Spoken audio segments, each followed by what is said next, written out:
তাহলে আপনি কিভাবে ক্ষমতা করবেন, বাস্তবায়ন করবেন? বলে যারা ক্ষমতায় আছে এই আয়াত তাদের জন্য।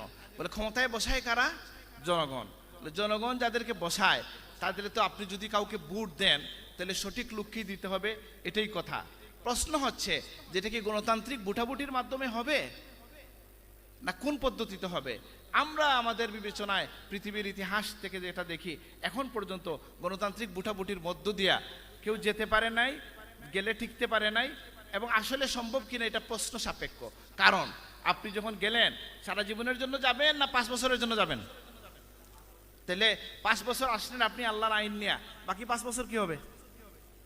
সেই জন্য আল্লাহর ওলিদের একটা পথ হচ্ছে যে ক্ষমতায় যারা আসে তাদেরকে দাওয়াতি পদ্ধতির মধ্য দিয়ে হইলেও, তাদের সাথে সম্পর্ক তৈরির মধ্য দিয়ে হইলেও আমরা যেন দিনী আহকাম,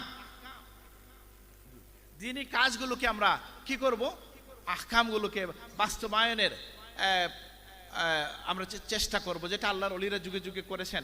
বাংলাদেশের প্রেক্ষাপটে সময়ে সময়ে দেখা গেছে যখনই কোনো আইনগত বিষয় আসছে আল্লাহর ওলিরা সুযোগ নিয়েছেন এবং তারা পরামর্শ দেওয়ার মধ্য দিয়া মানুষ আমাদের শাসকদেরকে ইসলামী আইনের ব্যাপারে উৎসাহিত করেছেন।